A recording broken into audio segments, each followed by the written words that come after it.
what you have done to me. The damage is much deeper than you'll ever see. Hit me like a hammer to my head. I wonder were you pushed or were you led? Why did you do it?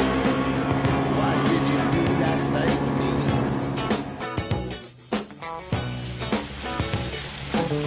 Why did you do it? Why did you do that thing to me?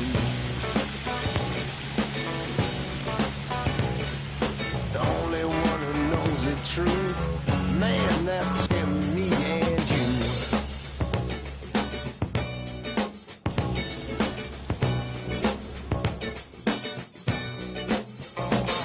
My friends, they listen to the... Nouveau venu au sein de la gamme Piaggio, le X-Evo n'est autre que le remplaçant du célèbre X8 125.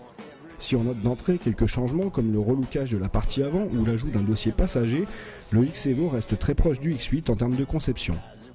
On retrouve ainsi une ergonomie quasiment identique à celle du best-seller italien. Seule petite évolution, la selle est redessinée, plus haute et surtout plus longue, et elle favorise le confort de conduite, notamment en duo.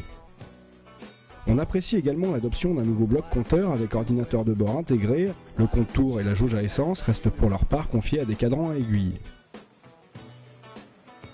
En digne héritier du X8, le X-Evo conserve un coffre à double ouverture de 56 litres. Les deux accès s'ouvrent à distance grâce à la clé de contact. Au final, en termes d'équipement et de vie à bord, ce X-Evo fait donc encore mieux que son prédécesseur. One, two. Pour ce qui est des qualités dynamiques, le X-Evo reste là encore comparable au X8 125.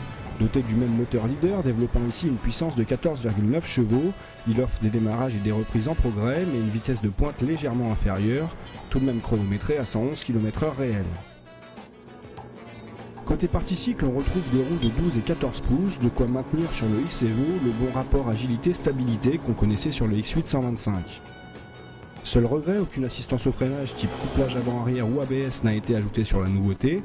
Dans la moyenne de la catégorie, le freinage reste donc perfectible en mordant comme en progressivité. Affiché à 3 999 €, soit un prix assez élevé pour un GT 125, on ne pardonne que difficilement cette absence d'assistance au freinage. Le X-Evo reste toutefois un GT très abouti comme l'était le X8 avant lui. Why did you do it?